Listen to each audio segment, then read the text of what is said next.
Hello and welcome to Week in Review for Module 4, Week 4. Can you believe it? You're already halfway through this course. So let's talk a little bit about this week. Again, the same normal pattern, the pattern that you'll keep throughout the entire course, where you have quiz, a learning activity, and a threaded discussion. So far, all those are looking very solid for almost all of you. Remember with the quizzes, I know some of you have, especially in the first few quizzes, had some difficulties there, but I've greatly increased the time for the quizzes, so hopefully that helps if you need time to kind of look up those answers and delve a little deeper, especially with some of the calculations. But again, kind of the normal pattern that we'll be doing this week. Couple of things kind of to go through as far as I had some questions show up in the virtual office. So again, thank you for that. And the questions were centering on a particular question in Quiz 2. So I went back and looked at that question, and yes, it was totally wrong. So for those of you that are curious, you could always go to the virtual office and see that dialogue that kind of went back and forth.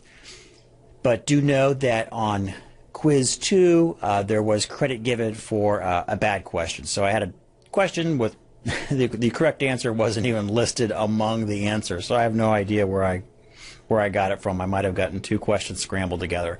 So again, I apologize for that, but we have I've given you credit for that confusing question. So that looked good. Now, this also brings up a kind of another more of a system question or a situation.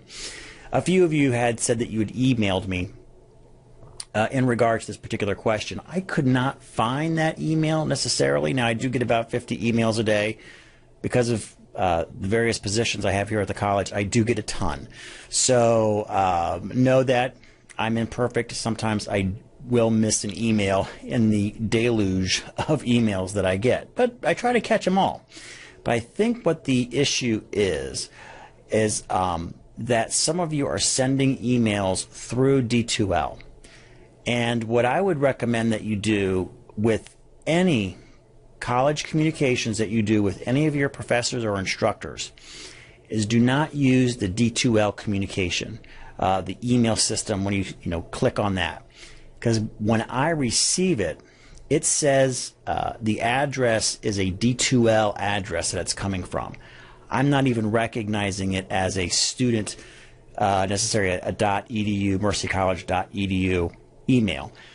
So again, on my end, I may be missing some of those because I'm looking for the .edus in general. So my recommendation, and if you could please do this for this course, is when you do need to communicate with me through email, please use your college email server, kind of exit out of D2L or open up a separate window and use that. Plus, you'll be able to have a kind of a documentation of emails going back and forth, I think, more easily accessible. So my guess is that that might be one reason I missed an email. Or, again, there could be bigger issues as well as far as maybe why D2L information isn't always coming through on my end. But if you send it from your .edu, no problems, and I would recommend that you just get in the habit of doing that with all of your communications. So now let's see. Okay, so that addresses possible email conflicts that are going on. I'm going to look more into that with our IT folks and see if indeed maybe even emails are getting dropped that are coming from the D2L. But again, rest assured, stay with the .edu and you should be just fine. Quiz 2, the question on that, we got that all set. Okay, couple things. Move note. Please start working on your Move Note presentations this week so you're not stressed out next week. I did promise you a tutorial on Move Note. Move Note has changed a few things, not much, but they've kind of moved some buttons around. So I'm in the process of shooting a new tutorial for you, and hopefully should have that done either later today or no later than tomorrow. So please check the course news by tomorrow for my tutorial walkthrough. by all means, you don't need my tutorial walkthrough to actually do D2L. It's pretty self-explanatory, and it's actually used in elementary schools, all the way through high school, college, etc. So it is pretty self-explanatory. But if you feel that you might need a little bit tutorial, I'm going to have that for you, and I'll have that for you by tomorrow. But do start to work on your MoveNote presentations. I think everybody was okay with their topics. There was one individual who I think I need to confirm with you, and I put it in the notes that please just send me an email regarding your topic selection. So you should probably know who you are, or please check your feedback on those submitted MoveNote topics. So, all right, excellent. Okay, so MoveNote, and then the other thing, since we are in the middle of the course now, is we are starting the mid-course conferences. Now, why do we do these things? Well, I think it's just a great way for us to talk just briefly as, one-on-one, as human beings versus a text chat or virtual office, address any quick questions, maybe probably talk a little bit about the MoveNote and see if you're okay with that, and maybe more if you have any questions about my general expectations, please, that's what this is for. I'm estimating, I've run these for a couple of years now, and they run about 5 minutes long, so it's not a very long conversation. So, but again, just a nice way for us to touch base. So how will this work? Please check the course news. I have a item in there that explains the process. But basically what you'll do is you'll look at my schedule of availability and you'll call me. Now, if I don't answer, that means I'm either with another student, maybe I'm yelling at my kids, I might be driving, who knows what I might be doing at that particular moment. But please, please, please do not leave a message, because I don't want to get into a phone tag situation. So I want to just have the calls come inbound to me and not do any outbound calling. I've tried all different combinations of this over the years, and the inbound calling method has worked the most efficiently for everybody. So this does work. Now, let's say you call me, you don't get me. Okay, I'm talking to another student, and you just missed out on it. Try back in about 15 minutes, or try back the next day. Totally up to you. Just as long as you get that phone call in within the next 2 weeks, within the time periods that I have, those blocked off time periods, you'll be fine. I'll make sure I get your name, mark you off, you'll get the credit for it.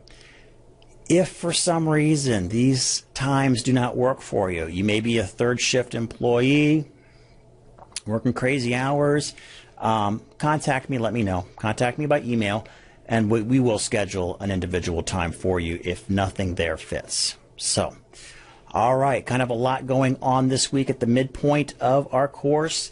But again, any questions, comments, you know how to get a hold of me. Please use the college email versus the one that's driven through D2L. I think that will hopefully eliminate some missing emails or emails that I'm not catching. I'm also going to implement something new for you guys. I don't normally do this, but I am worried about response time and getting back to some of your questions if we are doing emails and I'm not catching them. So here's what I'm going to do for this class, because you're special. I'm going to allow text messaging. So I'm also going to put in this course news, you'll see my cell phone number. Please text message me. So if you have something, you could feel free to put it in a text message. That way you probably will be looking more like 20 to 30 minute response time versus maybe 10, 12, 24 hours, or sometimes on a weekend. I know, like on Sundays, sometimes if you put something in early, I may not catch it because I'll usually check it on Saturday night, and you might be even looking at Monday before you get a reply. I think with the text message, we could go a lot quicker, and I can get much quicker responses to you no matter where I'm at. If I'm at McDonald's with the kids, I can get back to you. So let's try this. This will be an experiment, the first time I've ever done it with a class. So let's give it a shot, and hopefully it works. And please don't abuse my my text messaging functions there. Though I get unlimited messaging, I should be all right. But excellent. Okay, very good. So I hope everybody has a good and safe week. One final note. regarding safety. We are expecting, again, the vortex of doom is coming upon us Tuesday and Wednesday as far as cold. We have heard no information about the college being closed at this point. Chances, my gut feeling is, with especially Tuesday, could be very brutal. Chances are, I don't know, they may close the college. I wouldn't be surprised. But here's what's going on with online classes. As the policy stands right now, could change, but as it stands right now, we will be open and going. So it makes kind of sense. You guys know what you need to do. Press on, keep on doing it, and you should be fine. And because of our technology and the way we have servers all over the country, even foul weather won't usually interfere with your course access. So you may hear that the land-based college may or may not be closed tomorrow or Wednesday, but it won't affect the virtual campus or any of our other campuses. So unless it specifically says that in our public relations that we release or on our college website. So, all right. So other than that, everybody try to stay warm. Have a great week. And as always, thank you for watching.